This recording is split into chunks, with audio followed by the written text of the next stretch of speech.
Okay, so now you should be able to see my presentation.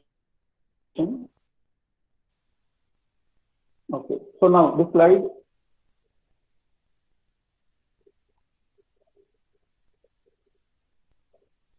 I have not this one. Okay, so now you see this vector space I created. So where do you stand here, right? So the x-axis is your love for quantum mechanics. The y-axis is what you think is your knowledge for quantum mechanics. And so I have given some 0, 1 as numbers. You can give me the answer. So 0 to 1 on x-axis and 0 to 1 on y-axis.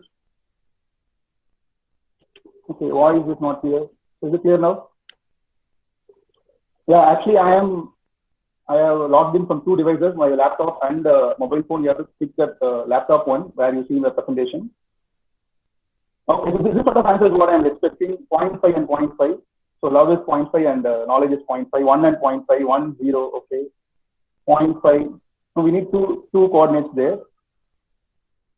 Okay, typically, you know, we all here, that means you have a lot of love for quantum mechanics and of course, including myself. So this is where I think I stand. I have a lot of love for quantum mechanics. I love this subject. And the due course, I'll also tell where I started falling in love of this subject. But, you know, knowledge-wise, it's I will put it somewhere in 0.5. The reason is because it's not that you don't know. Even Richard Feynman has said, okay. So even Richard Feynman has said, okay, have you seen the slide here?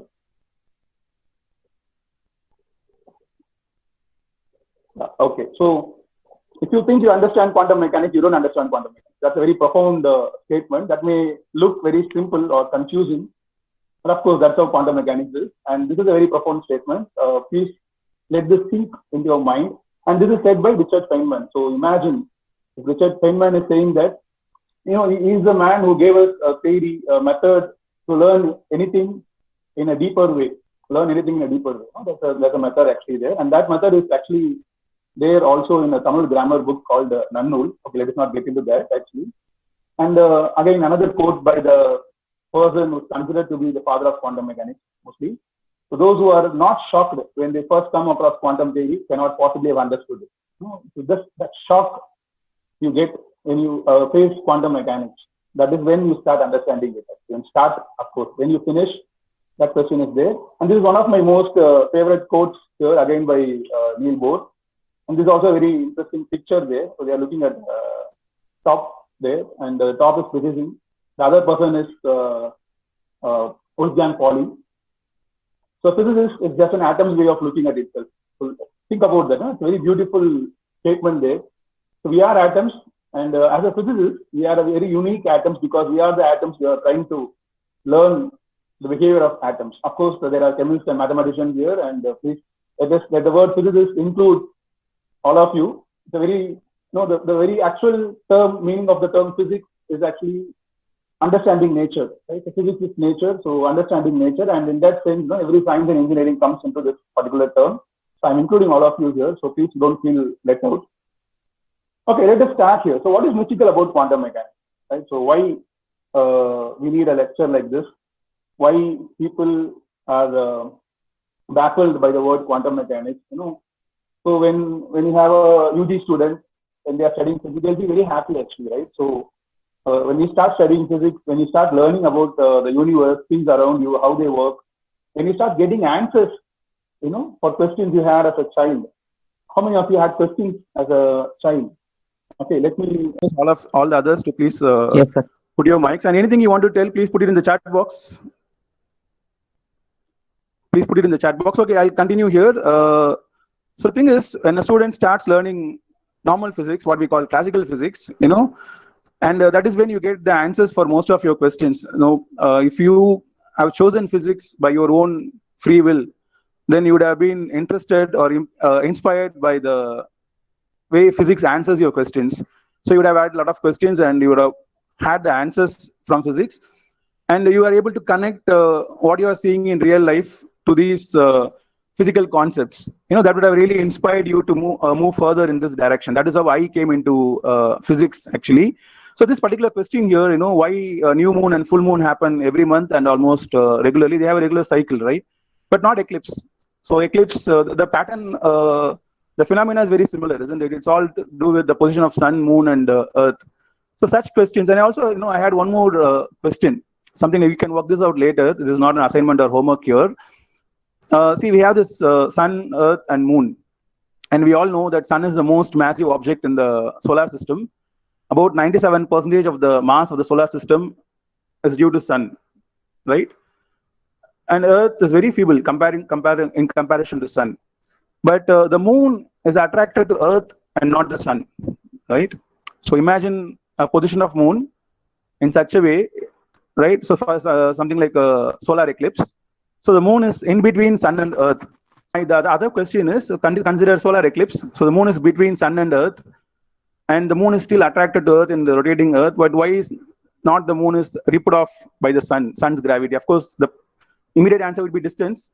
But you can go and calculate. You have this Newton's formula, F equal to G m1 m2 by r square, and you can get the data m1, m2, and r from the internet and calculate the force between the sun and the sun, moon, and moon, earth. You will see that the force between sun and moon is actually more, right? So I found the answer, but I'll let you ponder about it. Let's come back to this quantum mechanics now. So the point is, classical physics is very intuitive, right? And you'd immediately start seeing its results around you. That is the point. So classical physics, whatever you learn, whatever you are being taught in that, you can actually, and in many times when we are teaching in the classroom, branches of physics like optics or something like that, mechanics, optics, sound, acoustics, we tend to go with objects. We try to demonstrate as much as possible. But when we teach quantum mechanics, there is very few that we can actually demonstrate.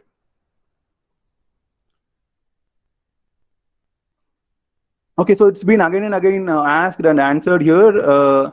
Regarding the presentation, you have to pin it on your screen. So if you look at if you're not seeing my presentation, scroll through the participants list, then you will see that presentation. You click on that, then it will be visible to you, right? Okay. So when you come to quantum mechanics, so why we think quantum mechanics is mystical, or why we are baffled by that, is because quantum mechanics is counterintuitive. So the results of quantum mechanics, what quantum mechanics tells us about nature, is completely, I can say, use the word opposite, I think here, completely opposite of what we have been taught by far in classical mechanics. Say, for example, this discreteness, right? So by far in quantum mechanics, the state variables can have any value, right? The values are continuous. So for example, position, you say position of an object. Then you have this Euclidean space. You have this real axis. What is quantum mechanics? Yeah, I will answer that. We'll wait for that. We'll come to that question actually. No, that sounds to be a very more basic question. Okay, we'll try to answer that. But let me finish this point here. So in classical physics, okay, so let's talk about this counterintuitiveness of quantum mechanics. So in classical physics, the state variables like position, momentum, velocity, even energy, they're all continuous. So if, for example, you take position and you plot it in the Euclidean space, the real x-axis and y-axis, there is no restriction on the values the position can have. And that seems obvious, isn't it? So if you are moving through your room, you can move actually, you're not jumping, you're not teleporting from one point to another, you are simply moving through the room. You are simply moving through the room, and you can have any value, literally any value, right? So the real axis you are moving through is in units of meters, let's say. Then you can move from 1 meter to 2 meter, and in between you can move any value, 1.1 or 1.2, rational, irrational, anything you say, you can have that value. But when you go to the quantum mechanics, the first thing they tell you is the values are discrete. So only allowed values are there, right? And you then ask why, right? And what happened to this continuity? See, this continuity is actually, what should I say, mirage, right? In Tamil, we use this word Maya, right? Maya actually probably should be understandable by most of you. We have pan-Indic participants here, so let me not use much Tamil here. So this word Maya, right? Illusion. So actually this notion of continuity is illusion, right? The real nature of nature is discreteness. So that is what quantum mechanics tells us. Right, and another thing is quantum mechanical phenomena are mostly microscopic. The maximum size by far, the scientists were able to demonstrate quantum mechanical phenomena like entanglement or teleportation is with what we call a Buckminster's ball, right? Buckminster's fullerene, C60, right? That is the maximum size. That's the largest molecule. Any quantum mechanical effects have been demonstrated by far, right?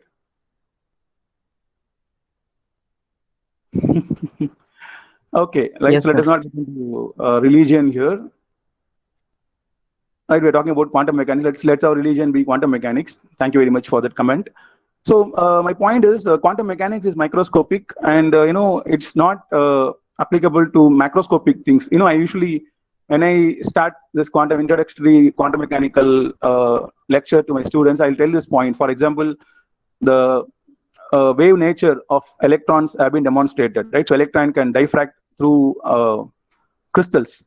Now, if electron as a particle can diffract, demonstrating a wave nature, why can't we do that? We as human beings, can we diffract? I will tell my students, if I can run through the window grid and diffract myself and come out as first order, second order, third order on both sides, right? So I'll have multiple me, and how nice that will be, right? So I can send one person to take class, one person to write papers, one person to do my hobbies. It'll be very interesting, but unfortunately we can't do that.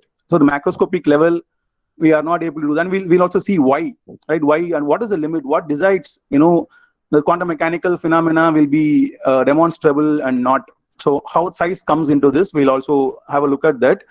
But this is the thing, right? These are the two main things that makes quantum mechanics mysterious. So it's counterintuitive, and it's mostly demonstrable only in the microscopic scale. So all that we are talking is only, in words and numbers. So we write something in the board, and many times you are not even able to connect what we are talking about.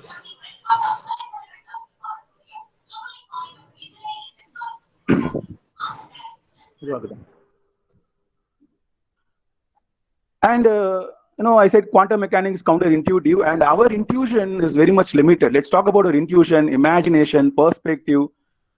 They are all very limited. We have to understand this. So never think that it is your inability. Again, when we talk about uncertainty, many people at the first go, they will understand uncertainty as some limitation of our measurements, right? Our devices or measurement. They are not. Uncertainty is a basic characteristic of nature, inherent characteristic of nature, right? Similarly, this limitation, quantum mechanics appearing to be counterintuitive, it is not some lack of some skill or something like that. So never assume that way. It is basically our intuition, imagination, perspective are all limited. And quantum mechanics gives us a glimpse into the nature's true being. So what is really nature? What really nature is? Right? Let's talk about that. I'll give you examples, analogies to these things. Let me talk about the intuition, imagination, and our brain. The most of the input to our brain comes from our senses, right? Our 5 senses. And mostly the visual sense, that is the most dominant one, right? Our visual thing is the most dominant one. So let me, okay. So let me talk about this, visual sense is the most dominant one. And our imagination, perspective, intuition, everything is limited by this. So from as a child to your age currently, all the inputs to your brain have been gone through your senses. And your brain's thinking, the way your brain is designed, wired or rigged, that is very much limited by your senses limit. For example, you take eye, and we know electromagnetic radiation, there is a spectrum of electromagnetic radiation. There is 7 segments starting from gamma rays up to this radio waves. But are our eyes able to see all those segments of the electromagnetic radiation? No, there is only one part in the middle, what we call as a visible spectrum, starting from the ultraviolet to red. Even from this ultraviolet to red, typically we say that spectrum is 700 nanometer to 400 nanometer. All of us, can we really all see this 700 to 400 nanometer? No. So it's only that, some approximate limit. So our sense is very much limited. For example, can you imagine a new color? So you have been seeing colors, you know a lot of colors and all. I'm not talking about a new hue. Let me be very clear here. So if you take blue, for example, you can have thousands of hue, H-U-E, hue shades of blue, right? I'm not talking about that. Can you actually fundamentally imagine a new color, right? 83% of knowledge is pursued by eyes, says Giridharan sir. Yeah, so visual is a very dominant one actually. In fact, we think our vision is as, okay. Now, let me give you one more. Let's go for this thought experiment. You know how limited our perceptions are, intuitions are. So what you are seeing on the screen, right? You are seeing a green leaf, probably, right? You will say that's a very typical answer. You all will say you are seeing a green leaf, green color leaf, right? But look at this screen here. So now I have three colors. Okay, I'm going to present you a thought experiment. You have to follow carefully this. See what happens. Imagine, so there's a person X and person Y. So when I showed this slide to them, right, whatever picture here is in whatever color it is, the answer will be green. So if I ask what color is this, the answer will be invariably green, right? But some person, say X, may be actually seeing it as a red color leaf, right? And some other person may be seeing it as a blue color leaf. This is a thought experiment. I'm not saying you're doing that. The thought experiment goes like this. So X is seeing this red picture and Y is seeing this blue picture. But what happens, you know, right from birth, red have been seeing green as red. Sorry, Mr. X has been seeing green as red color. Mr. Y has been seeing green as blue color. And whenever someone showed them as a child, someone showed them this green leaf and showed this is green color, then their brain will think this is green. But what they are actually seeing is red color, right? I hope you are able to follow what I'm saying here.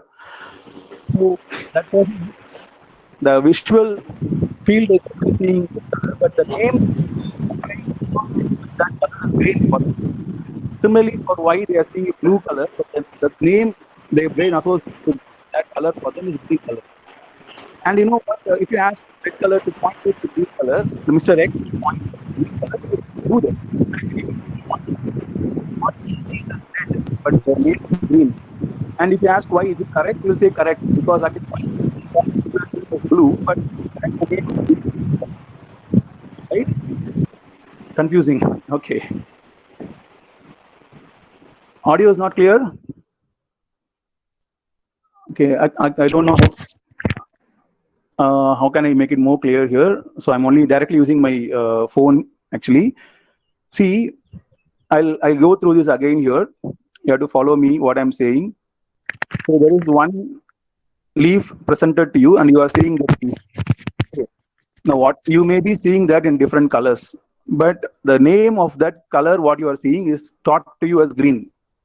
So whether you are seeing it as red or blue, right from childhood, the name you are given to that is green, right? See, are we really sure that all of us are seeing the same color?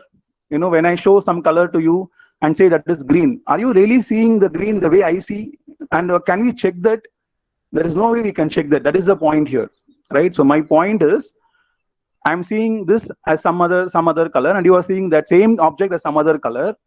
But whenever I ask you what color you are seeing, you will say green because right from birth you have been seeing that color as some other color, and that name for you is green, right? And I am seeing this color as some other color, and the name for me is green. So the communication, when I say green, it will agree, right? But the real perspective is that will not agree, right? Yeah, perspective plays, and our perspectives are very limited by our senses.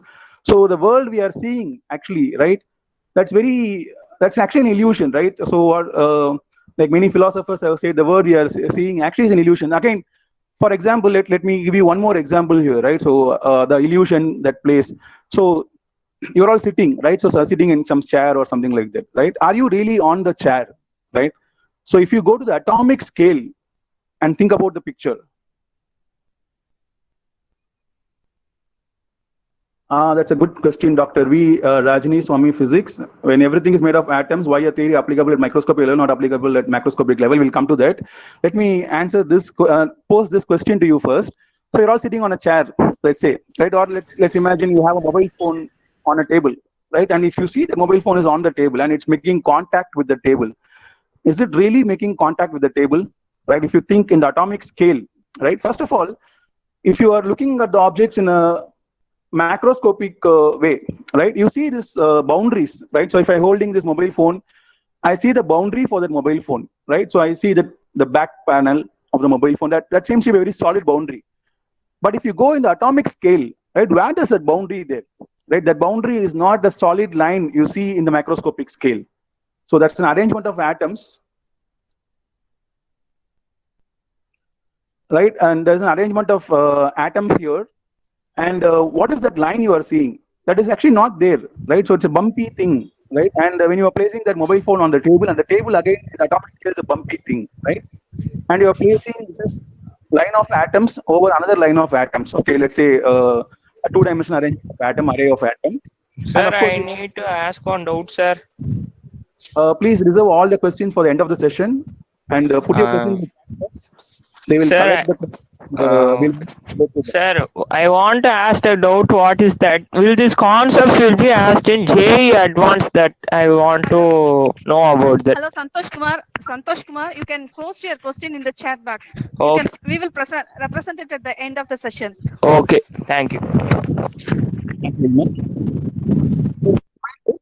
If you're placing some object over a table, and if you look at that picture in a microscopic level, the table is an array of atoms, and the object you're placing over it is an array of atoms. And of course, we know that the outer layer of atoms are all electrons, both cases. Of course, the numbers may be varying, but we are placing an array of electronic cloud over another array of electronic cloud. Will they really touch each other? No, because they are all both negatively charged, so there'll be a slight hovering, isn't it? Can you imagine that? No, so if you imagine in terms of this atomic force microscope or electron microscope, something similar here. So the table, the topmost surface of table is a layer of electronic cloud. The bottommost surface of the object you are placing over it is a layer of electronic cloud, and these two are negatively charged. So of course they'll repel each other, and there'll be a slight gap between them, right? So in reality, when you are placing when you are placing something over other, they are actually not touching. But the macroscopic world, we have the illusion as if these things are touching. And you can imagine this when you're walking. So when you're walking, your foot, your feet are not actually touching the floor. You are actually hovering, right? But that hovering is in the scale of angstroms or nanometers, which we don't perceive in the macroscopic scale, right? So that is why quantum mechanics, is mystical, right? And then another thing is microscopic, of course. So someone asked why things are made of atoms. So what could be applicable to the microscopic scale? Why is not applicable to the macroscopic scale? We'll come to that answer actually. But before that, let me show you here. So I'm going to play a video here. So when we say quantum mechanics, usually we think that's something we cannot demonstrate normally. But this guy, this is from a YouTube channel called the Action Lab. It's also in Facebook. I really suggest you follow this channel here, the Action channel, the Action channel. This guy is very interesting. He demonstrates a lot of things, and here he demonstrates quantum tunneling at home. So let's play this 3 minutes video. You're not getting audio here. Wait a minute.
Sorry for that. It's not working as I expected.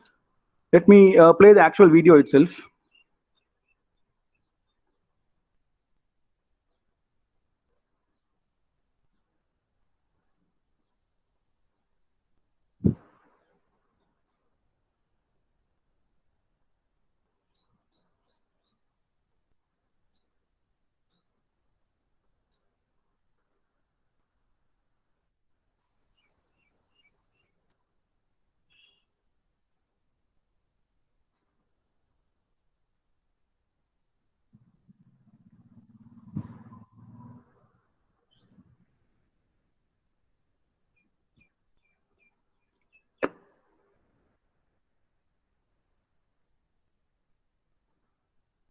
doesn't matter because there's always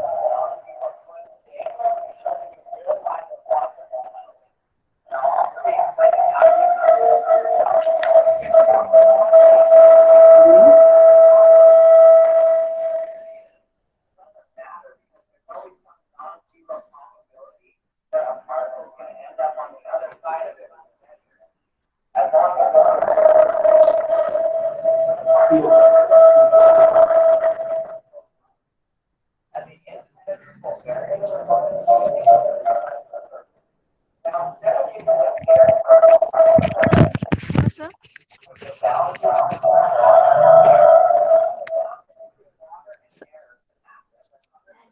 Sir, it's not clear, sir.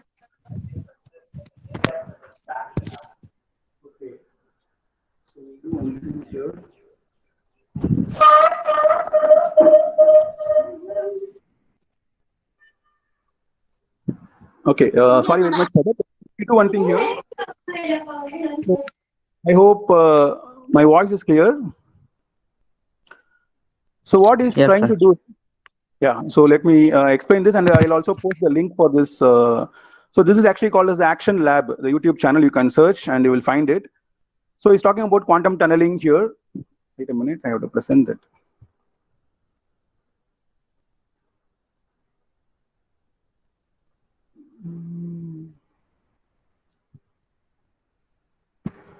Okay, so now you are seeing the video. I'll explain it, and sorry for the inconvenience caused.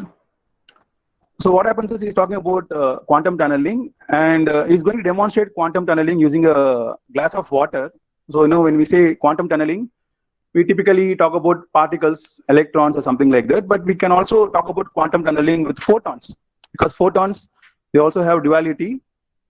So here we are going to use total internal reflection. So he's demonstrating total internal reflection there.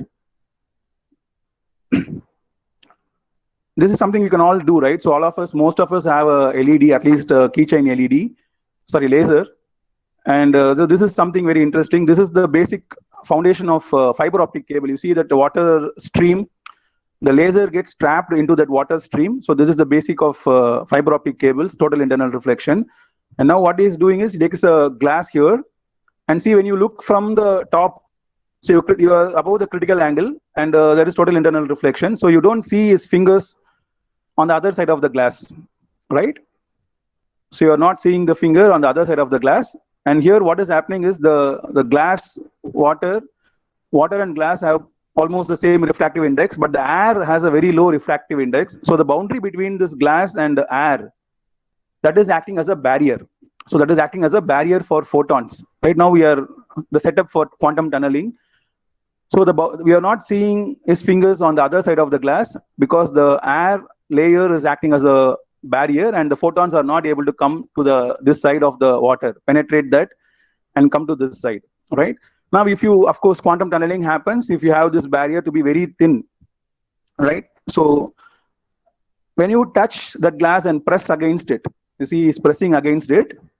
So what we are really, now you can see his fingers on the other side, that part which is really pressing against. That is because we are reducing that air layer. Now, even when you are pressing tightly against that glass, there will be a very thin layer of air trapped between your fingers and the glass, right? You might remember that. But that layer is very thin. And because that layer is very thin, now the photons are able to tunnel. So what you are seeing actually there is the tunneling of photons, right? So this is a very interesting experiment, isn't it? Because we normally think quantum mechanics is very microscopic, and we can't easily demonstrate that. Excuse me, guys.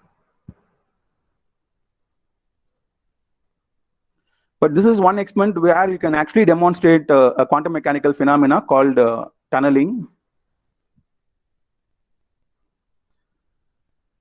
So the channel is Action Lab, the Action Lab, right?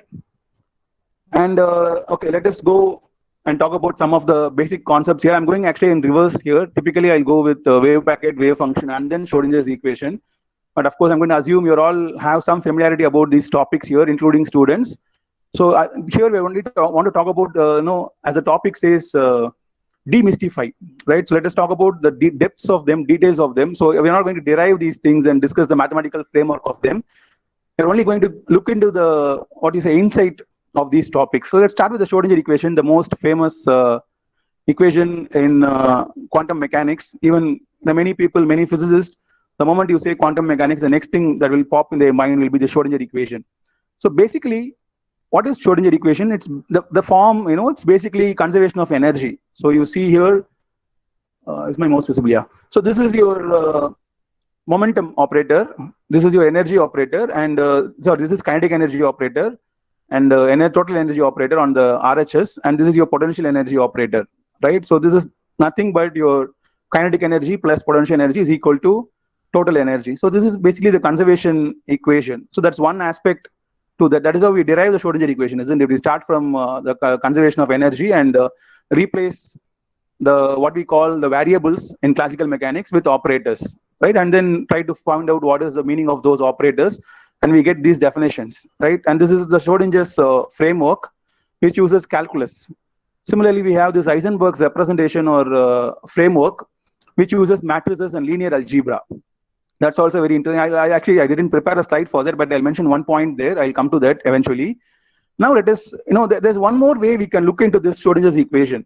So this is a very similar equation. This equation, this d square, some quantity psi, what we call wave function, by dx square. So this is a second order differential with respect to position, right? So differentiation is rate of change, right?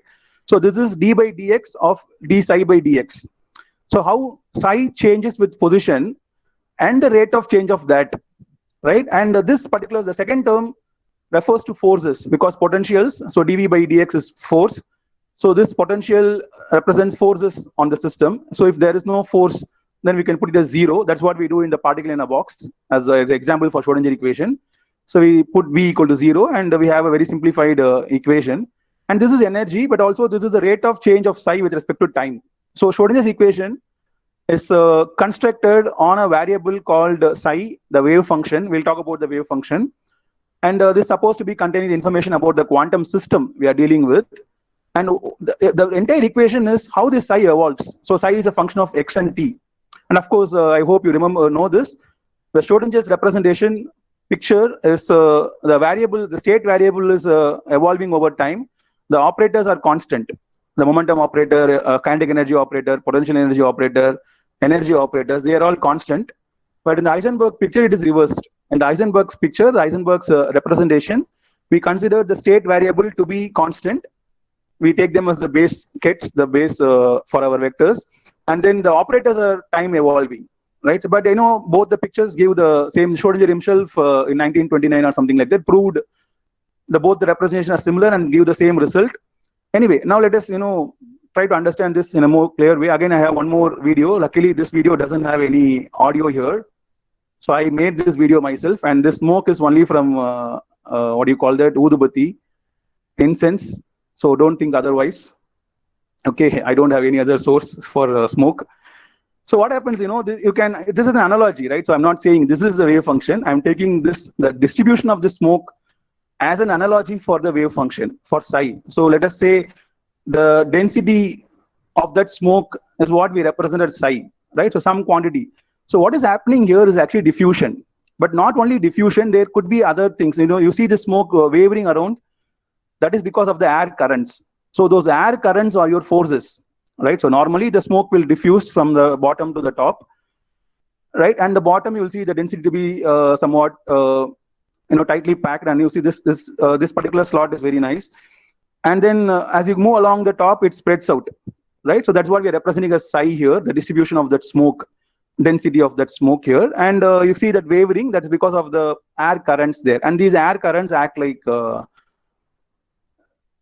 acts like the potential. So that is your V component here, right? So let's take this picture to discuss. So I'm associating an axis here along the vertical. I put it as the x-axis, and whatever the smoke density, so how much smoke is there at a particular point along the x-axis, I take that as psi, represent that as psi. So let us sample this, right? So let me take this as the y-axis. I'm making a sampling here, right? So at each and every point of x, I'm putting lines to show you what is the spread of that smoke at that point of X. And I bring all those sampling to the X-axis. So now we get a curve, right? So this curve represents the psi, the density, the spread of this smoke here. And our smoke is analogous to the wave function, right? And what is wave function? We'll talk about that. What does wave function represent? We'll talk about that. But this is the picture here, right? So I hope you're following what I am saying here. So we get a curve, and I know I just plotted it. We get a curve there.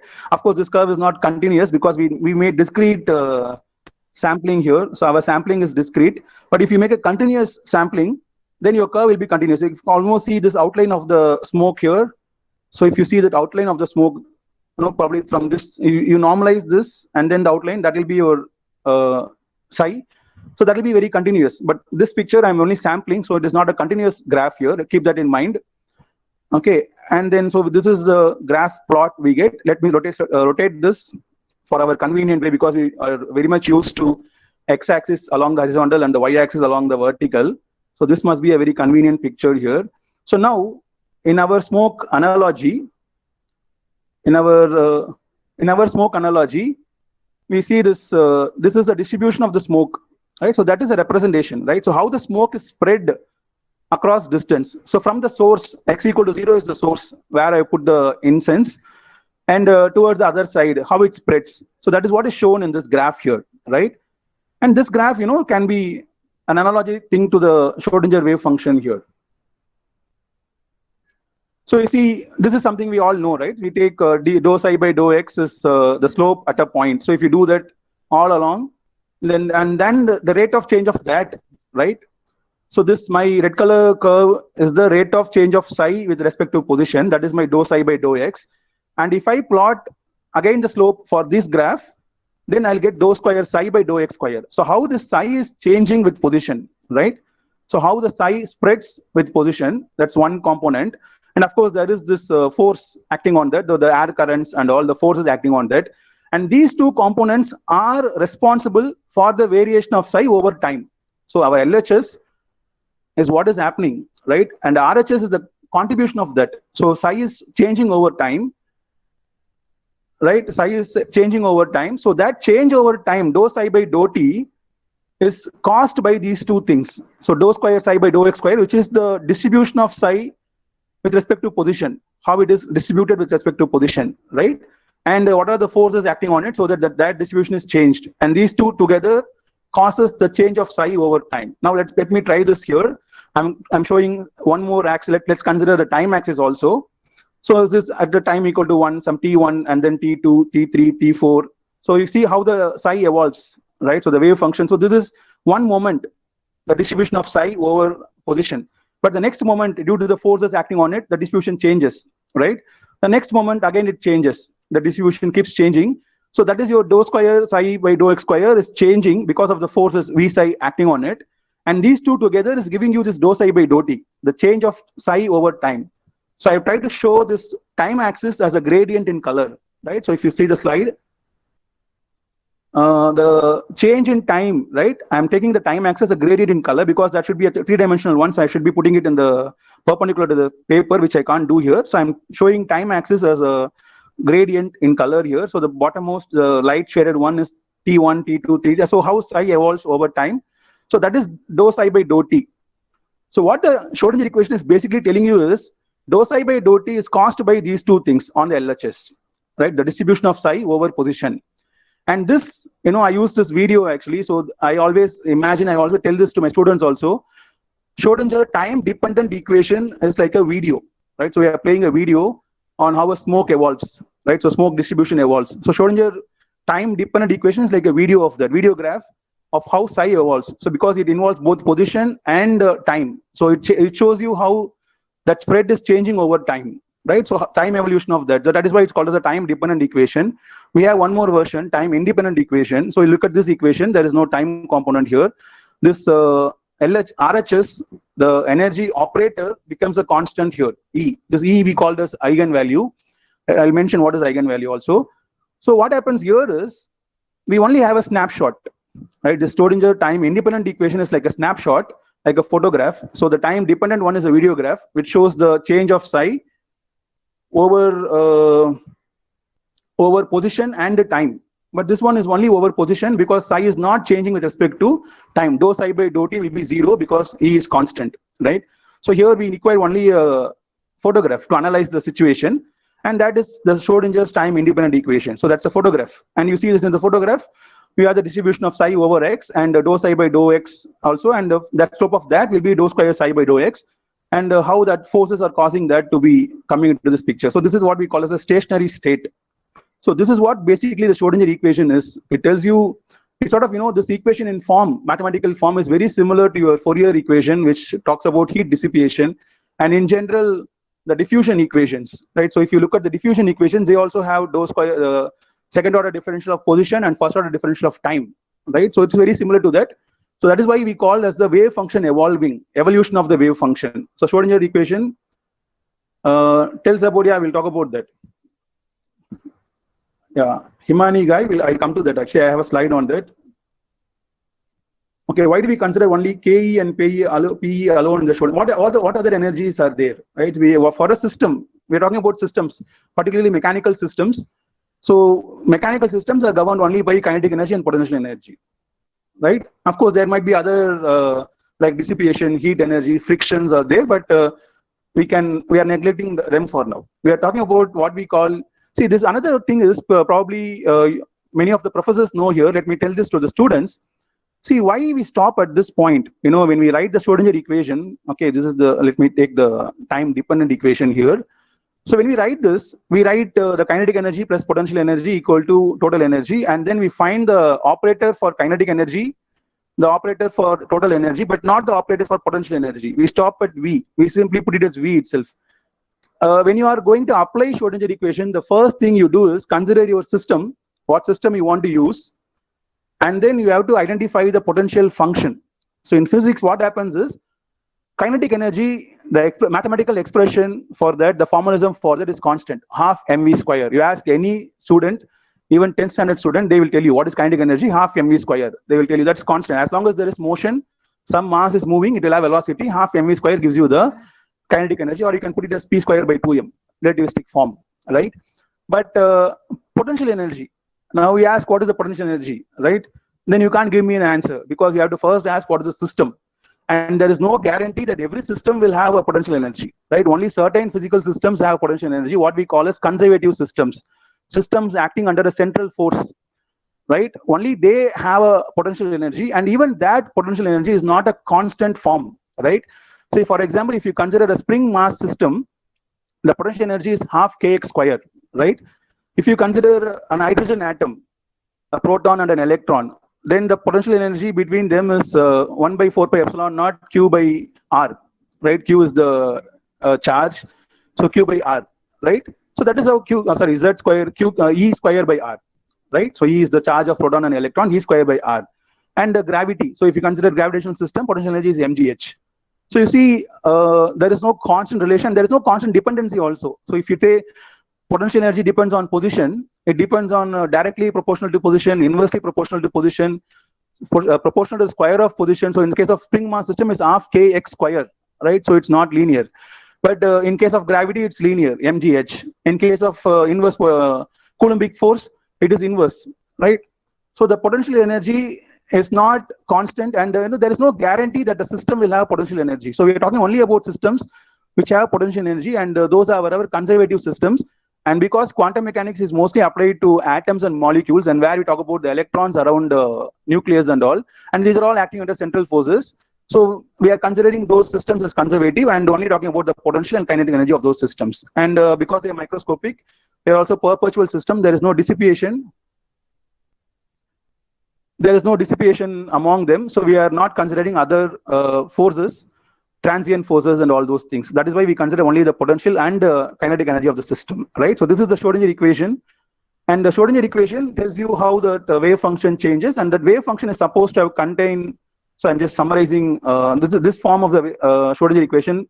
Time independent one is very familiar and also very simple. The last one, dou square psi by dou x square. And of course, everything is in one dimension. You can immediately convert this into 3 dimensions.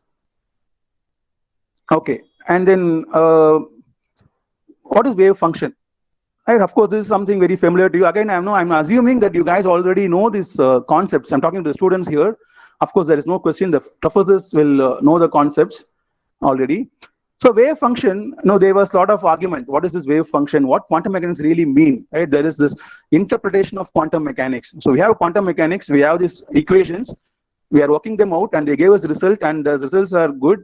But what quantum mechanics by itself means, and that's what we call interpretation of quantum mechanics. And there are so many interpretations, and people are still arguing about which is the best one or which is the actual one. But there is no solid result yet.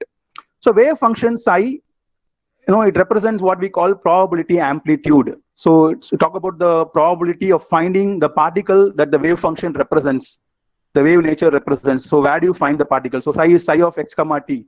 So at a position x, at a time t, can you find the particle there or not? What is the probability of that? That is what is given by this wave function, probability amplitude.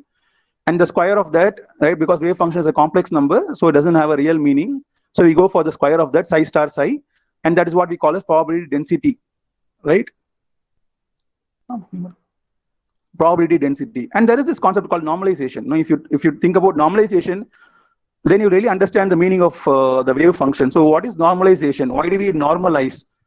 Let me probability with that smoke example. Okay, that smoke example is that shows distribution of density, but wave function is the probability density distribution. So if you have, so for example, if that smoke is representing the probability of the particle, then where that smoke is very dense, right, where you can actually see that smoke, in the white color one, then that is where you can actually find the particle. So the point where you see the smoke really dense, that is where you can actually find the particle. More probability, right, of finding the particle there, right? Where the smoke is very less dense, then there is very less probability of finding the particle there. So that is what the meaning of that, right? Okay, so let's talk about normalization. Let me ask you a question. What does this integral mean, right? So psi square is what we call as the probability density. We're talking about a one-dimensional case here. So density here means dividing by distance, right? So this is the probability density per unit length. Okay, Mr. Santosh Kumar, that's a nice question actually. But, as a teacher, I really, I don't like to tell this important question stuff and all, right? So for me, everything is important actually, right? My point here, the entire lecture here is you understand quantum mechanics. So let me give you an analogy, again, something I give to my students. So imagine yourself as a very trained warrior, right? So you are the best warrior there, right? If you are there, you practice every day. You practice every day to keep your form, okay, as a warrior. When there is a war, someone tells you there's a war coming, right? You won't be afraid. You won't be baffled by that. Because, you are training for yourself and you are the best at it. When there's a war, right, you are the best warrior out there. There is nothing you can afraid of the war, right? So it'll be like a child's play for you. Just go to the war, yeah, and fight it off and win the battle and come back, right?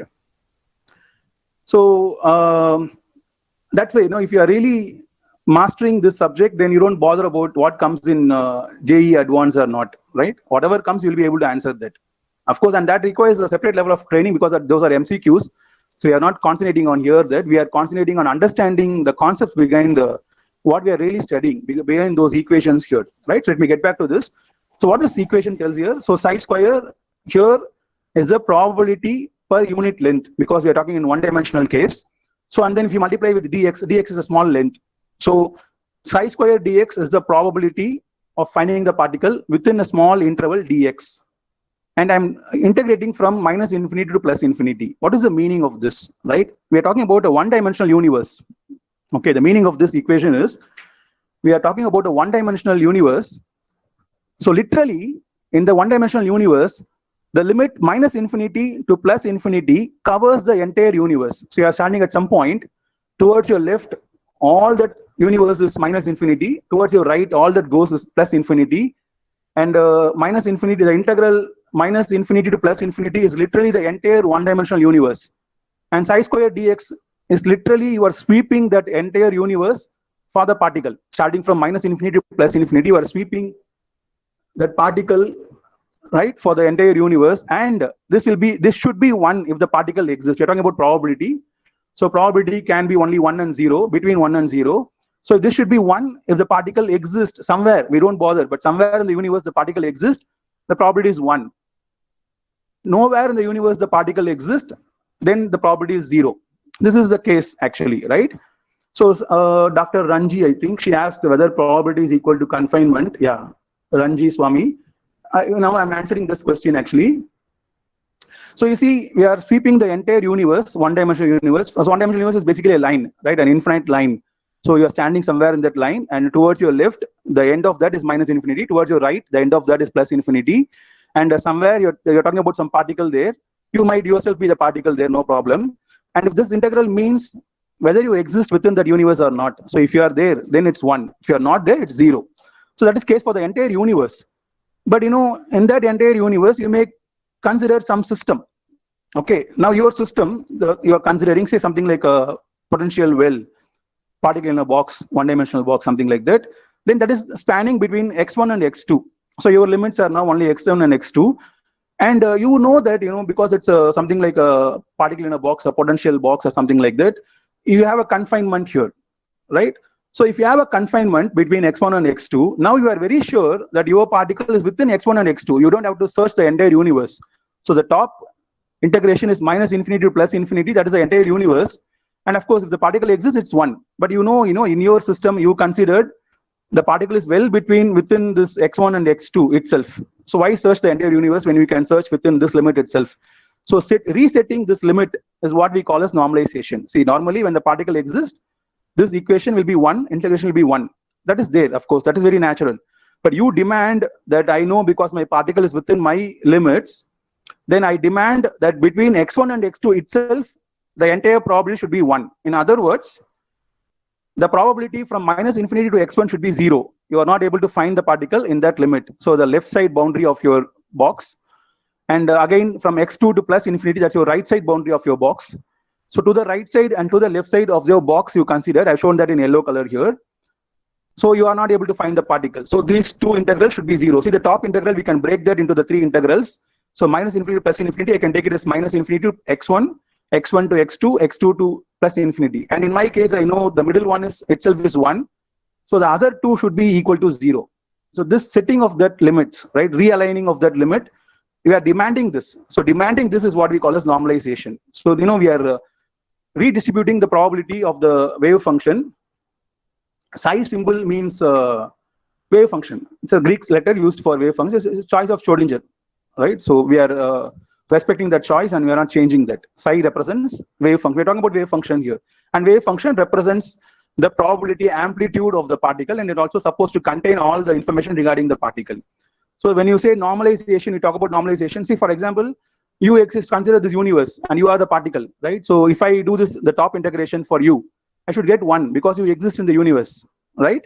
But I also know that you exist within your home. Let x1, x2 be the limits of your home, house. Then within that limit itself, that should be 1. You are not outside that limit, right? So outside your home, I won't find you. Outside your home, I won't find you. So I will find you within your home. So I am realigning, changing these limits, which is covering the entire universe to cover only your home, house. That is what we call as normalization. So the probability should be 1 within this limit itself. That is what we call normalization. This is something we demand. And of course, we get a constant, arbitrary constant here, and multiplying the wave function by that constant is what we call as normalization, right? So, and then we talk about wave packet. So wave function, the mathematical framework comes from what we call as a wave packet. Okay, how did Schrodinger come up with this equation? That's a very nice question, actually. That's a lot of history there.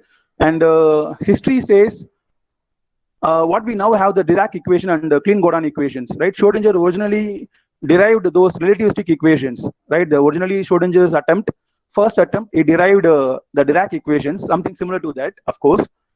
Not the very same form, but equation which is very similar in footage to the Dirac equation, which is relativistic, incorporating the relativistic invariance of the Lorentz transformations. But that, of course, gives negative energy results. So Dirac equation, we all know that. I hope you know that. When Dirac derived his equation, the results gave negative energies also. But Schrodinger also had this originally, and Schrodinger thought, how can a particle have negative energy? So he discarded those, and then he reworked and gave us this non-relativistic equation. But later, when Dirac worked on including relativity into quantum mechanics, he again got negative energy results, but this time Dirac was not baffled. Dirac thought, so what could be the probable interpretation of these negative energies? And that is when he proposed antimatter. So negative energies corresponding to antimatter. So Dirac proposed the concept of Dirac C. The entire universe has particle, matter, and antimatter. And whenever you get something like this valence band, conduction band thing, analogous to that. So whenever an electron goes from the valence band into the conduction band, you have the electron in the conduction band and a hole in the valence band. Similarly, the entire universe is Dirac C, a bunch of pairs of matter and antimatter, say electron and positron. And whenever you take out an electron, knock out an electron into the real world, you are also creating an antimatter, positron, into the real world, right? So that is how there's a lot of history there. And basically they start with mathematics, like starting with energy conservation and then making them operators and differentiating to see what those operators means. And basically we start with this equation for a wave, a plane wave, right? That a e power minus I kx minus omega t. Starting with that and incorporating de Broglie hypothesis and Planck's hypothesis, right? Lambda equal to h by p and E equal to h nu. Putting them in place, then you get a quantum mechanical wave, and differentiating that with respect to the operators, you get the operator meaning, and substituting that, you get the Schrodinger equation, right? Anyway, I want to talk about wave packet here. So when we are saying wave nature, right? When we are associating wave nature for a particle, when we say we are associating a wave to a particle, what we are doing in reality is we are not associating a wave, because wave and a particle are very different. Right? So for example, particle is very stable. Okay, if I have an electron, say, consider a watch. So I keep a watch on my table. I come back tomorrow, I'll see that watch there, right? It will be there. It is very stable, right? And it is well defined in position. So I can say my watch is there. I kept my watch here. I can tell the position. And of course, when it is moving, it will have a very finite velocity. Any massive particle cannot exceed the velocity of light. So the velocity will be always less than c, velocity of light, right? So these are some important characteristics of a particle, definitions of a particle. But when you go for a wave, it's exactly the opposite, right? A wave, I'm talking about a wave. A wave is, it dissipates. I'm talking to you right now, isn't it? What is that? That is sound wave. You are hearing my voice. That is sound wave. But if you come back tomorrow, will you hear my voice here? Not why tomorrow, right? After a minute, will you hear what I said now? No, because that wave dissipates. It spreads out and dissipates. Again, the spreads out, right? So here, particle has a well-defined position. Wave spreads out. It doesn't have a well-defined position. And of course, an individual wave, right, when there's not carrying energy or not conveying any information, right, what we call as the causality law, then it can travel faster than light, right? In fact, if you try to associate a single wave with a particle, then we can show that the velocity of that wave will be something like c square by v, where v is the velocity of the particle, c is the velocity of light. Obviously, the velocity of the single wave will be greater than the velocity of light, much, much greater. Of course, that is okay for a single wave, but then you cannot associate a single wave with a particle. So what we do is we go for a wave packet. So a wave packet is a bunch of waves, right, which are all slightly differing in frequency and wavelength. And when you put them together, you have such a thing like this constructive interference, right? Actually, again, I have an analogy here. So let me show this analogy. Again, something which I very much use to my students. Somewhere here. Please excuse me. Yeah, okay.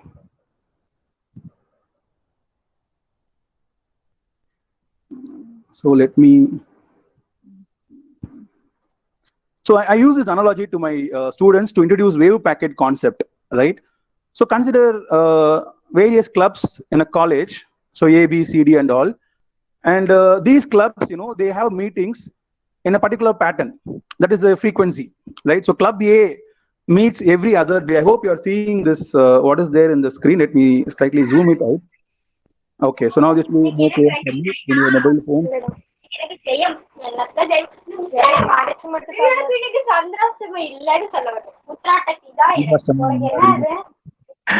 People, please put your mics in mute. Thank you very much.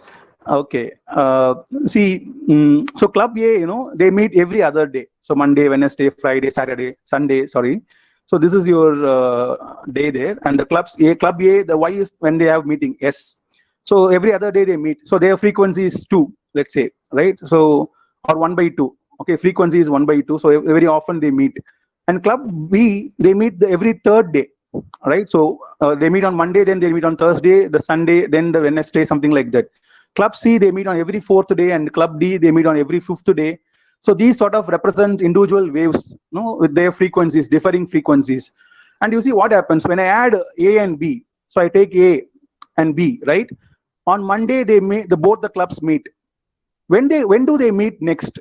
So both the clubs meet on Sunday, the next Sunday, and then on next Sunday, next Friday, next Thursday, something like that. All right, I hope you follow that. Okay, so when their meetings coincide, right? When the meetings of those clubs coincide, right? So that is somewhat frequent. If you include C also, the third club, you are adding a third wave, right? Then what happens? You see, the days these things coincide, now they become more rare. The frequency is decreasing. So they meet on Monday, and then they meet only 2 weeks after, all the three clubs together, and then almost some 1.5 weeks after, all the three clubs together. You see what's happening there? And if you include a fourth club, what is happening then? So they are meeting on this Monday, and they meet after a long amount of time. You see, so almost after 2 months they meet. Okay, so where I'm getting at this, so these meetings, when these meetings are coinciding, that is what we call for the waves as constructive interference.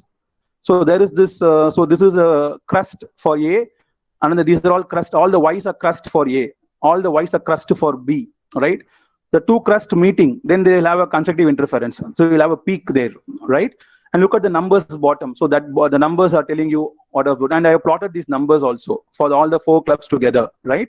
So you see here, there's a constructive interference of all the four clubs. And here is only 3 clubs, constructive interference of only 3 clubs. And this is for only 2 clubs. And so you see, what you see from this is, this analogy is, if you have 2 waves slightly differing in frequency, the constructive interference between them happens very often. So you get peaks very often. If you add one more wave, slightly another frequency, then that frequency decreases. The interval at which you have the constructive interference decreases. You add a 4th wave, and you see how much the interval increases, right? So this from here to here, sorry for that noise, that's some vehicle passing around.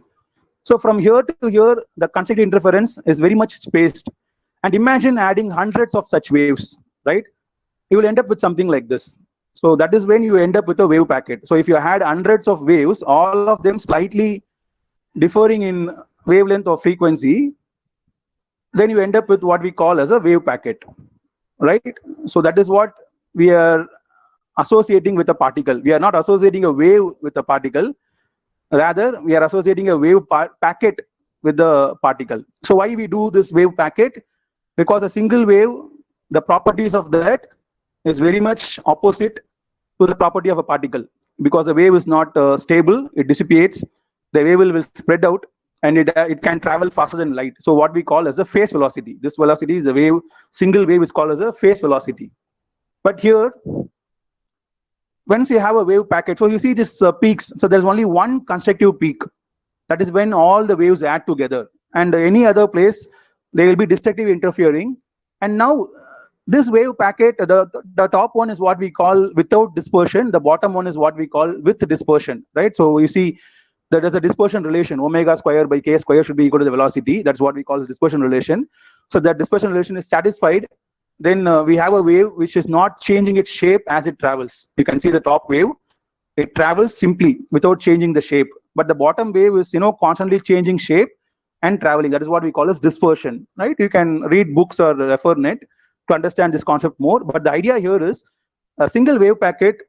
A wave packet is much better option to represent a particle than a wave, because you see, it has a stable structure. Even though the individual waves may be dissipating or changing, the sum addition of that, sum total of that waves is not changing, right? So that it's representing a moving particle here, and the velocity of this bunch is what we call as group velocity.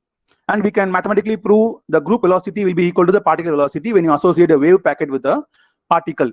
And associating a wave packet with a particle, or associating a wave with a particle, directly leads us to uncertainty, right? So we all know the uncertainty relation, particularly the most famous between position and momentum, right?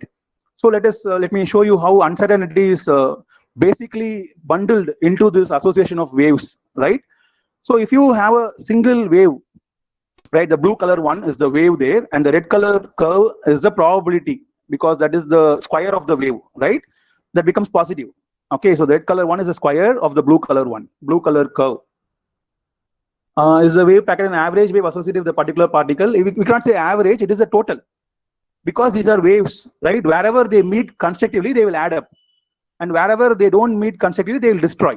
So the line you are seeing, all the small peaks you are seeing, there more number of destructive interference is happening.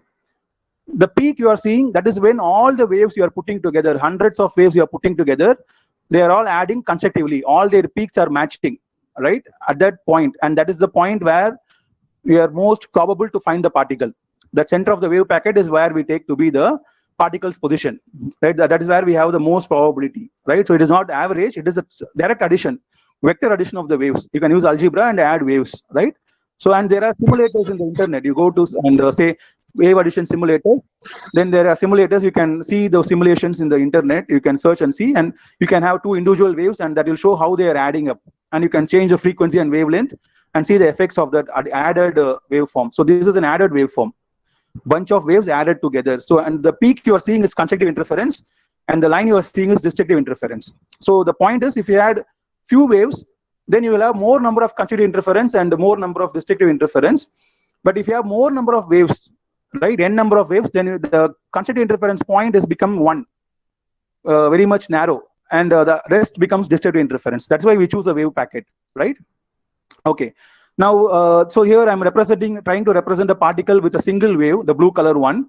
And of course, the red color is the probability of that, square of that, which is the probability density. So the wave itself is the probability amplitude. The red color is the probability density.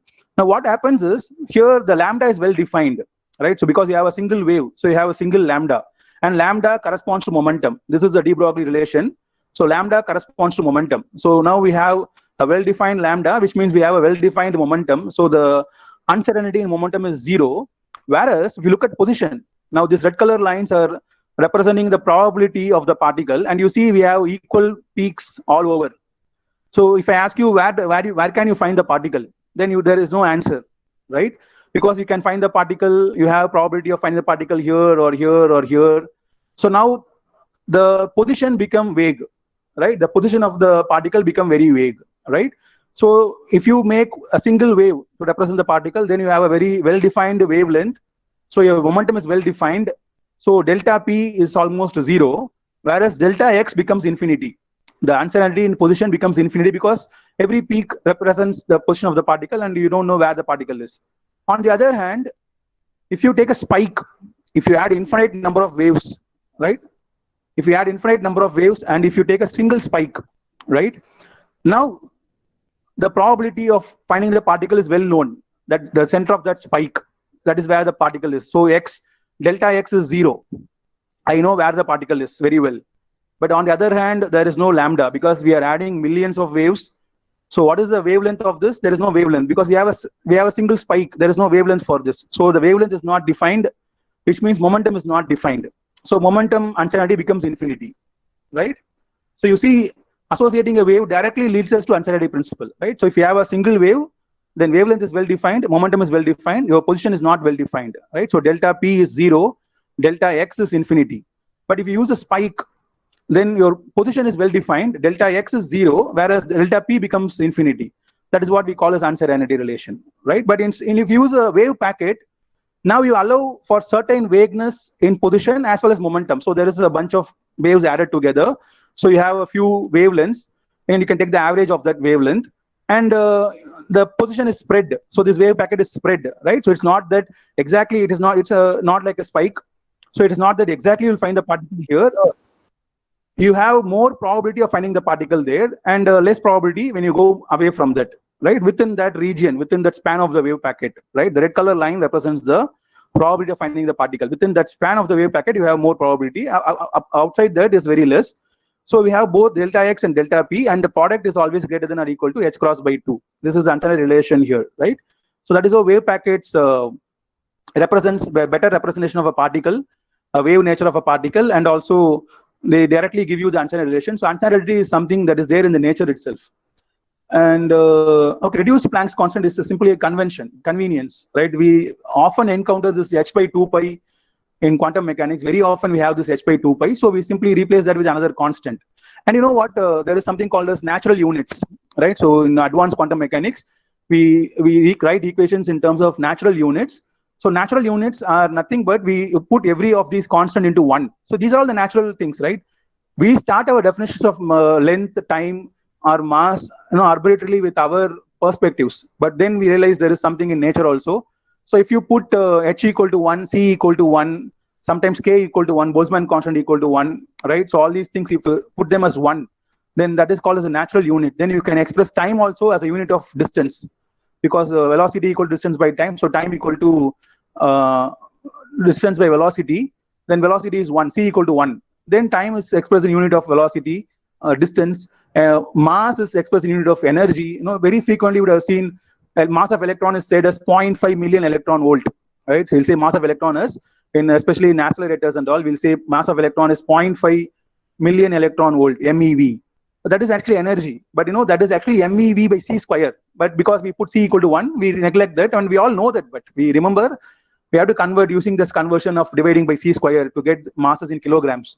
But it is convenient to represent mass in 0.5 MeV because you can directly interpret the results, right?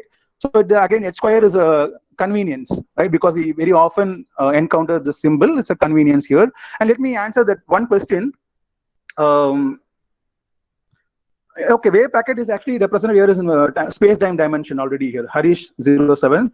So this the axis, x-axis you are seeing there. This is a one-dimensional wave packet. So this horizontal is the x-axis, and the vertical is the y-axis or time axis. So it is already represented in question time only, right? Let me tell you this answer. So why quantum mechanics is perceivable or demonstrable only in the microscopic scale, not in the macroscopic scale? The answer is here. The answer is the wave packet, right? So we are associating a wave packet with a particle, right? And now the particle will be somewhere in the center of this wave packet. Okay. Now the wave packet has a span. If you are talking about an electron, the span of the wave packet will be larger than the electron itself. The size of the electron is somewhere like 10 power minus 15 meters, right? Femtometer. So this the wave packet size will be considerably larger than the size of the electron. So the electron, the wave nature of electron is visible, right? Not visible, is there beyond the span of the electron itself, right? But if you associate me with a wave packet, then my wave packet is well inside me. So what you are seeing outside is only this blue line, that this flat line. That is what is outside me, right? So my wave packet is well contained within me. That is why my wave nature is not able to interact with the wave nature of other particles, right? So I have this table around me. The table may be having a wave packet, but the span of the table is much larger than the wave packet of that table. So it is not coming outside, and my wave packet is also there. So these two are not interacting. So we are not seeing quantum mechanical effects on a macroscopic scale. So that is why I said, that up to this Buckminster's fullerene C60, that is what people have demonstrated quantum mechanical effects. So that is somewhat okay. But electron and all is very small. So we are readily able to see the effects of the wave nature of things, right?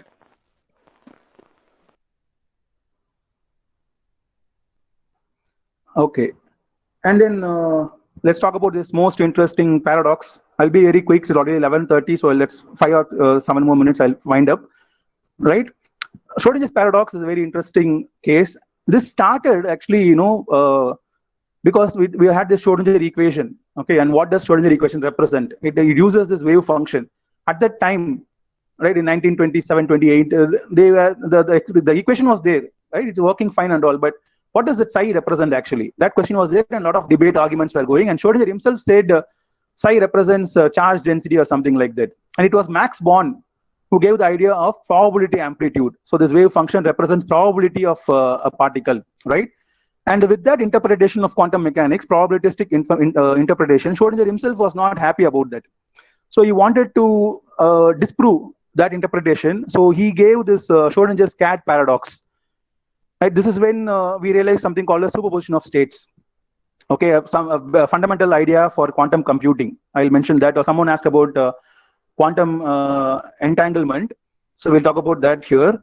So we start with Schrodinger's cat. Simply, I hope you're all aware of this Schrodinger cat already. The idea is there's a box and there's a cat inside that, and there's an arrangement such that there is a killing mechanism triggered by a single atom. So we have a single radioactive atom. If that atom decays, then the cat is killed. If the atom doesn't decay, the cat is alive, right? And the decay of a single atom is very probabilistic, whether the atom would have decayed or not, right? That is very probabilistic. And if you close the box, then you are putting this probabilistic nature into the cat also, right? So what happens is, what Schrodinger was trying to prove is,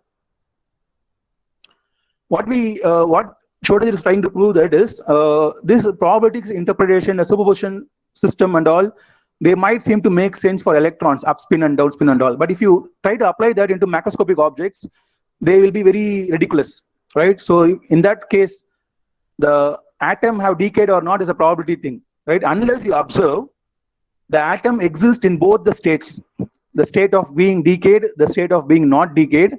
The atom exists in what we call as a superposition. And this is true for all quantum mechanical systems in this interpretation of quantum mechanics. So the same goes for the cat also.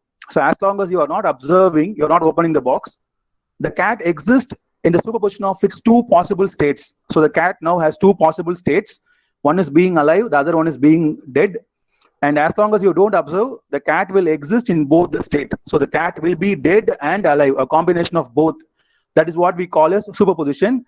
So the idea of Schrodinger's cat arised from Schrodinger himself to disprove the interpretation of quantum mechanics. He wanted to show it's ridiculous, but without knowing, he actually showed it is true and led to the idea of superposition. And now we are using that also in quantum computing. In quantum computing, what we do is we take a quantum system, say for example a single electron, then that will have two states, possible states, for example downspin and upspin. So that can be represented as 0 and 1, right? And between that, so before you observe, without any observation, in a given moment, that quantum system of an electron having two states will exist in a combination of these two states. That is what is shown as a psi here, right? The psi is a combination of the bottom one, the poloid one, right? So the exact diametrically opposite points. The top one, you can take it as 1, the bottom one as 0, right? And before you observe, the wave function will exist as a superposition of both 1 and 0. The moment you observe, you are collapsing the wave function either to 1 or 0. That is what we call a superposition. And this is a very fundamental thing in developing quantum computers. The other fundamental thing in developing quantum computer is quantum entanglement, right?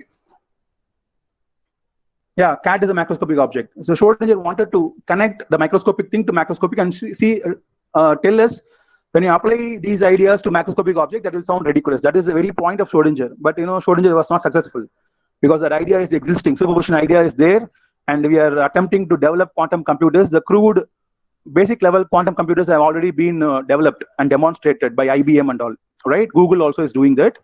Anyway, so the other concept, apart from superposition, the next concept used in quantum computing is something called quantum entanglement, right? Again, this is something the actual originators of quantum mechanics wanted to disprove themselves, right? Einstein developed something called, he posed a thought experiment, and then what came out was something called as EPR paradox, right? But EPR paradox turned out to be true.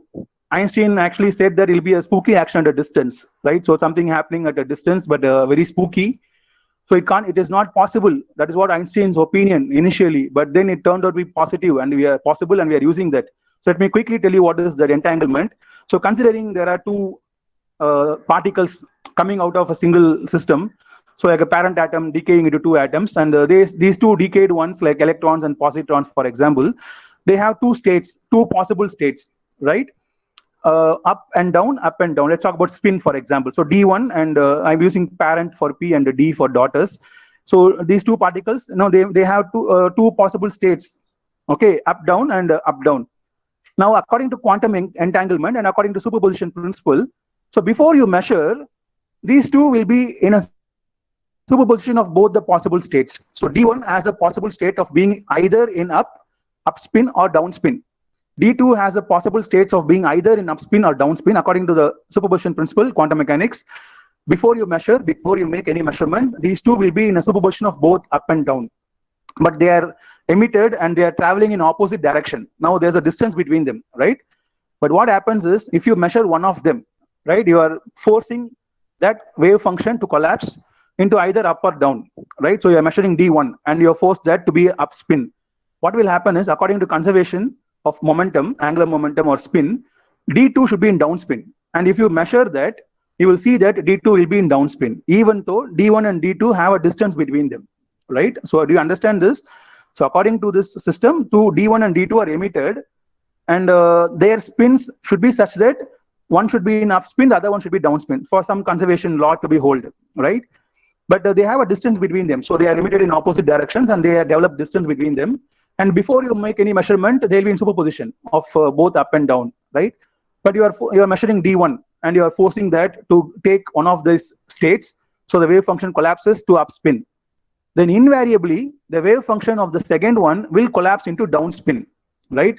No matter the distance, and this appears to be happening instantaneously. So if you try to measure these two instantaneously, you will always get, if D1 is upspin, then D2 will always be down. If D2 is down, then D1 will be always up. So they will be mutually exclusive, and this appears to be happening instantaneously. There is no time gap between them. That has been proved actually, right? So there is no time gap between them, no matter the distance. So D1 could be in Delhi and D2 could be in Chennai. And if you measure there, immediately D2 becomes, so if D1 becomes upspin, immediately D2 becomes downspin. So this is what we call as entanglement. So these two particles seem to be entangled. It is as if they have a single wave function spread over the entire universe. So no matter where they are, you make one change to one part of that, immediately the entire wave function changes, and other particle will also change accordingly. All right. So this is what we call entanglement. So the two ideas of superposition and entanglement are used in quantum computing. So what we are trying to develop in quantum computing is, we are trying to use electrons or photons, these single quantum systems, as qubits, right? I've shown this word there in this slide. So the word is qubit, a quantum bit. A bit is 1 or 0, right? In computing, this is a qubit, a quantum bit. So they are supposed to have the data, and these qubits will be entangled, right? So you have 8-bit data, then you have 8 qubits entangled to each other. That is how that is the basic idea of developing quantum computing, right? Yeah, so the information can travel faster than light in entanglement. So that is what I said. No, we are not seeing this as information travel. We are seeing this as the two particles have a wave function which is single wave function. So they have a single system. So even though they appear to have been emitted in two different directions and traveling with a distance, they are not of two different systems. They are of same system. So their wave function is spread across the distance, right? So any change on one side automatically changes the other side. So it's a single wave function collapsing. It is not the wave function of D1 collapses and then the wave function of D2 collapses when you're observing. No, it's a single wave function and collapses. That is how entanglement is approached, right? Spin is half and minus half. That is because of the particle. And there's an intrinsic property of the particle, right? There is no further answer for that. So for an elementary particle, a fermion, the spin is either half or minus half. It's actually the value is half. The orientation is plus half or minus half. The plus minus is meaningful only when you have a external field, magnetic or electric field as a reference. The spin is half, right? That is a characteristic. Okay, that is like charge. So why is the charge E, right? That's a fundamental property. So we have to start from there actually, right? Okay. So probably I would have missed a few questions. So please don't mind here. Okay. So Dirac is my most favorite wizard. Actually, no, I originally thought of talking about Dirac equation and all, but then I thought within 1 hour we couldn't do justification for those things. So I'll only end up confusing more. So I'm not doing that. But let me show this. The notations people developed, right? So we physicists developed more notations for mathematicians, actually mathematics, right? So the top and bottom are both Dirac equations. So this gamma mu, right, is a tensor, 4-dimensional tensor, and d mu is the 4-dimensional operator, differential operator, and m is the mass of the particle, and c is the velocity of light, and all those things. And this gamma mu dou mu is simply can be put as dou itself, or sometimes they use a dash, something like strikeout or something like that.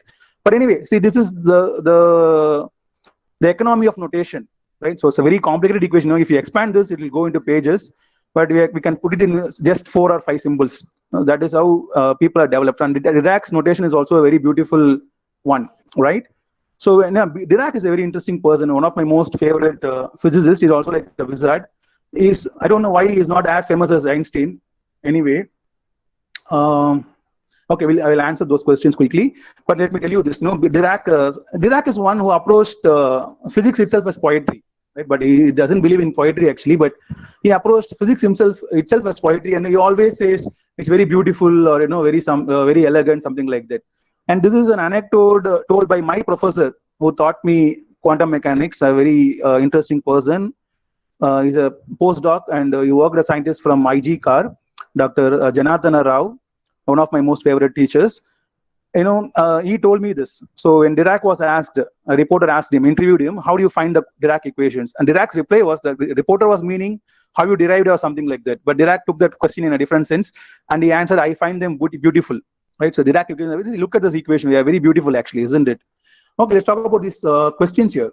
What is the dimension of the wave function? So, wave function as such doesn't have any dimension. It's a dimensionless quantity.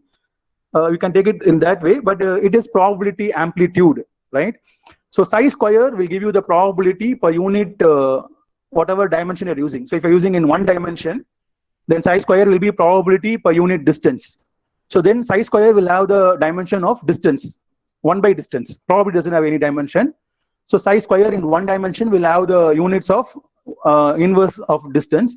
Then psi will have the units of 1 by root of distance. That is why the normalization constant is 1 by 2L, something like that. 1 by root of 2L, something like that, right? And similarly, if you are considering 3 dimensions, then psi square will be probability per unit volume. Then the unit is dimensionless by volume, meter cube. Then psi will be 1 by root of meter cube, length cube. So the dimension depends on the dimensions depends on the dimension you're considering, right? Okay.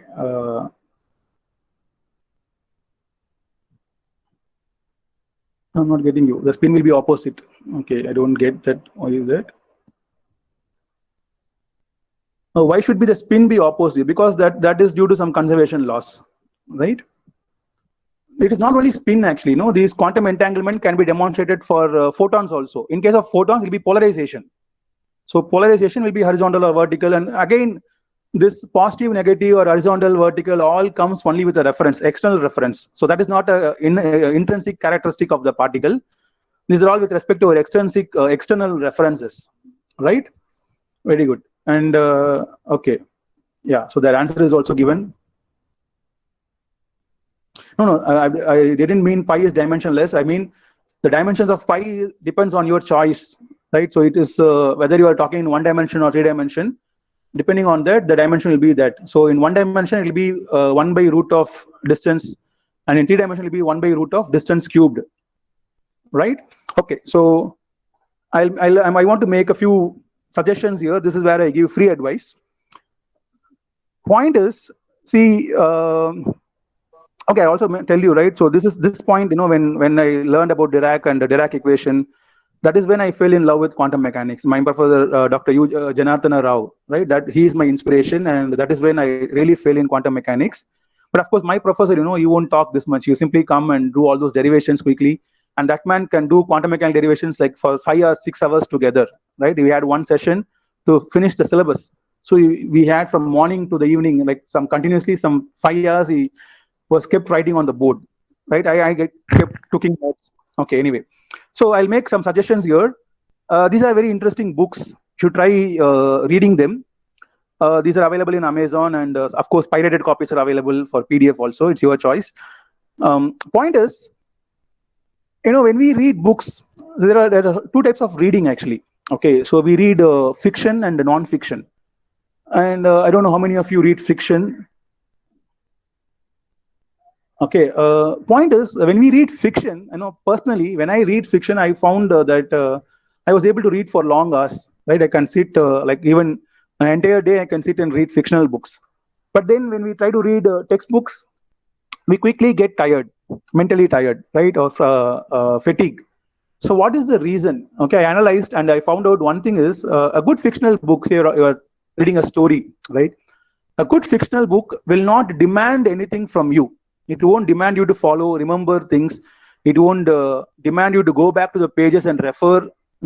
A good author will make sure, say for example, there's a character, and if you want to remember the name of the character, if the author wants you to remember the name of the character, he will again and again mention that name so that you remember the name. If the author wants to remember you, want you to remember some characteristic trait of the character, then he will again and again mention it in different words or different situations, so that you will intuitively remember that. So a fictional book doesn't demand much from us, so you're able to read that for long hours.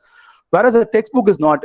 By definition, a textbook should not be like a fictional book. It is very wrong to repeat things, definitions again and again. So we don't expect a textbook to do that. A good textbook should be very precise and concise. We say brevity without sacrificing clarity. It should be as concise as possible, as brief as possible, but as clear as possible. So a definition given, a notation given, mentioned once will not be mentioned again. So it is up to us to remember that, or if the need be, you have to go back and refer, come back here and study this. So, again, in a fictional work, you can continue even without understanding. So some like a thriller book, the initial chapters you won't be able to follow what character you're talking about, whether it's a man or female. So there are books which goes for more chapters without telling whether the character, the protagonist, is a male or female. But still you're able to follow that. But the same thing is not possible in a textbook. If you don't understand the first line, and the second line becomes very difficult, right? That is a normal case. So my suggestion usually to my students will be, you try to read a textbook as if it's a fictional book. Don't bother about whether you're understanding or whether you're following or not, right? Just give a casual read. Just from cover to cover, read the book. Right? Whether you follow it or not don't matter. Bother about it. Give it a very casual read. Right? There will be a lot of things, because whenever we read textbooks, we don't read textbooks. We only refer to them, isn't it? Most cases we simply refer to textbooks. We simply whatever we need. We open the book. So Dirac equation. Where's the Dirac equation? Okay. What is the final result? What are the assumptions? That's what we look. But there will be a good author would have expounded on the subject. They would have written paragraphs and paragraphs explaining the physics of that, right? The logic behind that. But we usually don't bother to read them, and we are missing a lot by not reading that. So I suggest read that. Read a textbook as if like a fictional book. Don't bother about whether you are following it or not, but give it a complete read. And also, of course, we are very lucky because we have books like these also. And these are the two books I have read. I also my most favorite books. And this particular book, How to Teach Quantum Physics to Your Dog. In foreign country, they have a lot of books for almost all subjects. Something like for dummies, they use this word for dummies, right? So how to teach quantum physics for dummies, something like that, right? That may be slightly disrespectful or something like that, but in that country, they don't bother much. And then I stumbled upon this book. The title itself is very attractive, How to Teach Quantum Physics to Your Dog. Use analogies from dog-based analogies to explain quantum physics. See, a good grasp of the subject will let you discuss the subject without going into equations, even quantum mechanics, right? So you have to taste that also. Only this, this taste will strengthen your foundation in the mathematical framework. Of course, we need mathematical framework, right? Without mathematical framework, you cannot move forward in quantum mechanics. Of course, again, there are books which will strengthen your mathematical framework also, right? I suggest these are my suggestions. And if you want a formal textbook, my suggestion will be something like Quantum Mechanics by Schiff and Modern Quantum Mechanics by J.J. Shakurai, a Japanese author, a very good book, but that's a very, a very concise treatment, a very rigorous treatment of the subject. And also there is this series, a course in theoretical physics by Lindu and Lifshitz, right? Lifshitz and Landu and Lifshitz. There's like 10 or 11 volume series, and that is available for free in this website called archive.org, right? archive.org. You go there and search for course in theoretical physics, and you will get all these volumes, right? Each volume deals with mechanics, something like that. And again, that is the most rigorous treatment of the subject, right? So you like in one hour you can read 3 or 4 pages, something like that. But these books, you can read like a novel, and you can enjoy quantum mechanics like this. Okay, so these are the books I have known. Website is archive.org. Let me type that.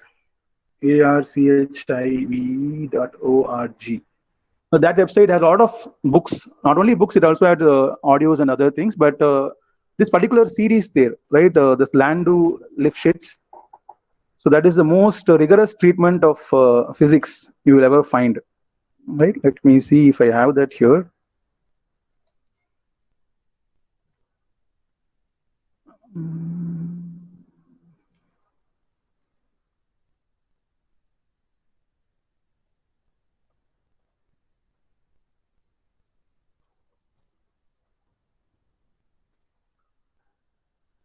Okay, so read books in a casual manner also.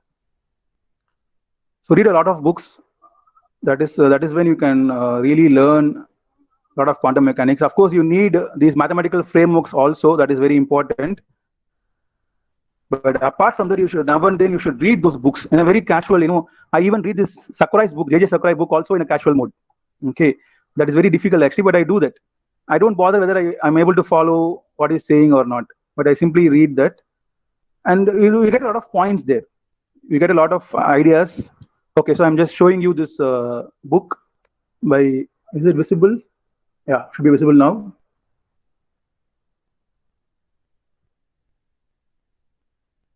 So I'm showing the series here. You can see that Course of Theoretical Physics by Landau and Lifshitz. Right, it has some 11 volumes, I think, dealing with mechanics and all those things, classical mechanics.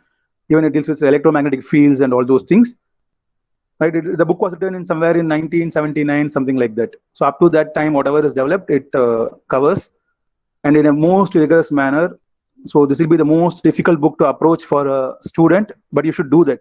Attack this again and again. So you go through this, and you're not following this, don't bother about it, close it, come back again after a week or something like that. So even I have not read this completely. Okay, I'm reading only this Sakurai's book in a casual mode. So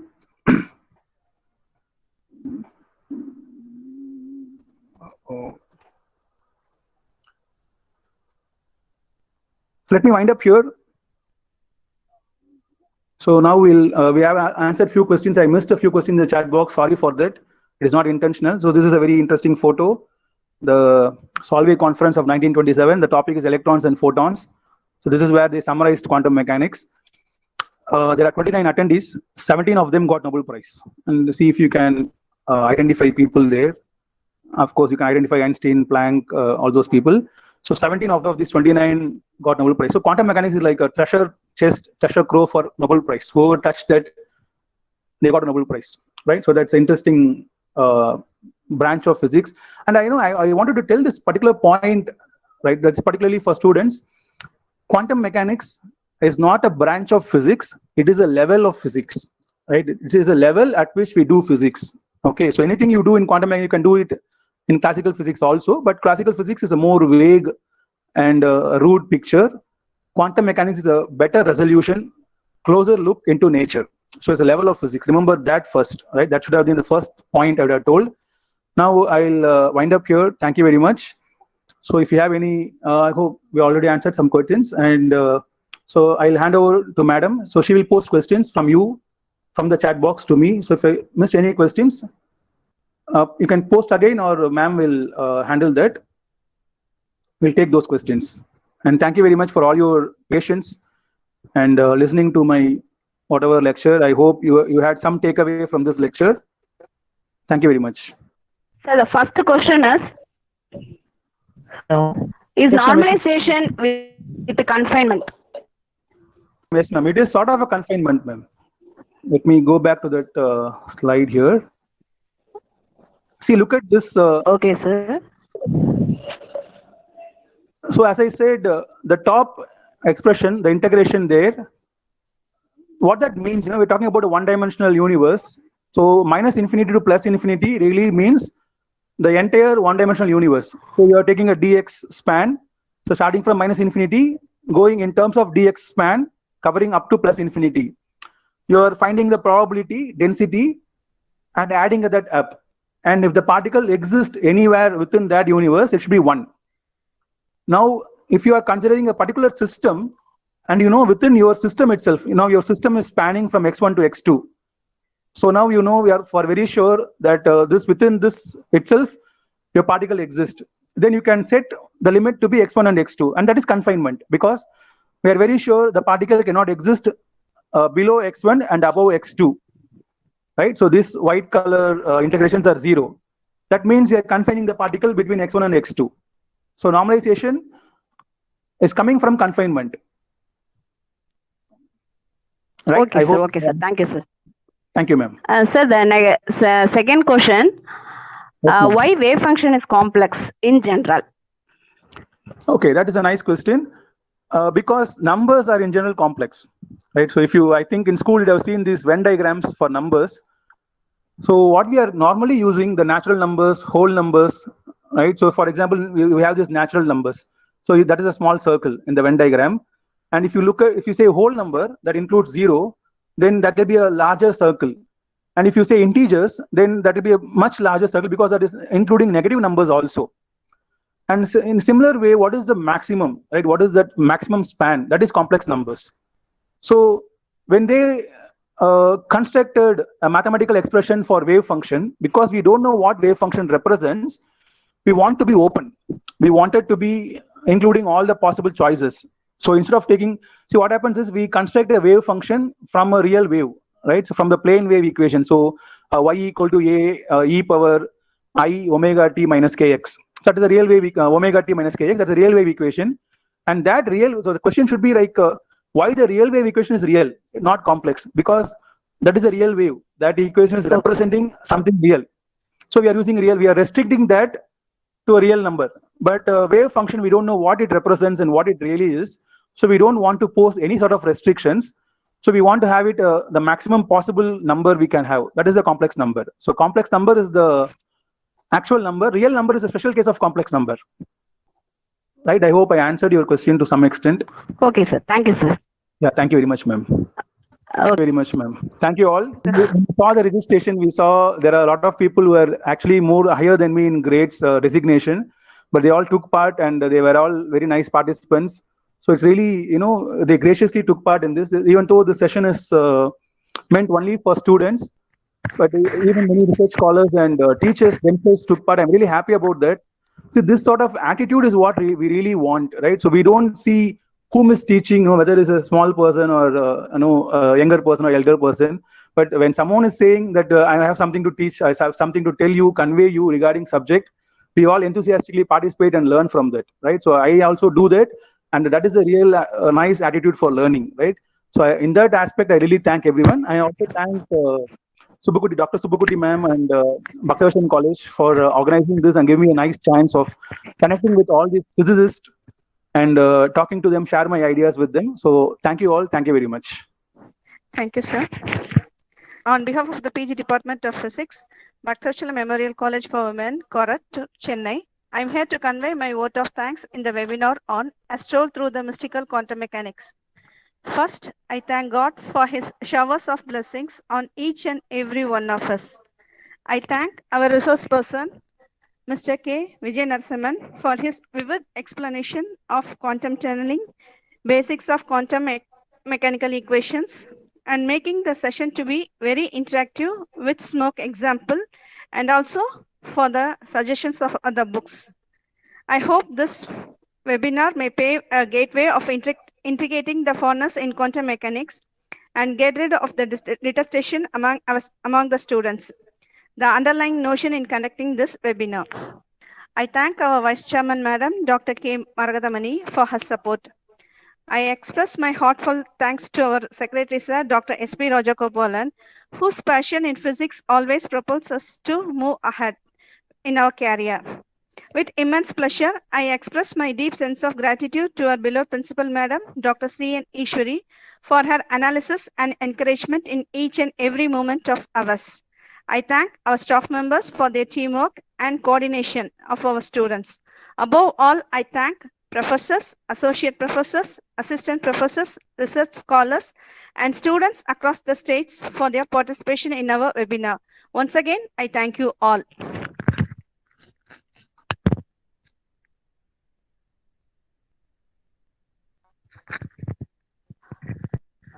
One request for the participants, kindly fill the feedback form and you will get your certificates. Thank you. We respect your valuable comments.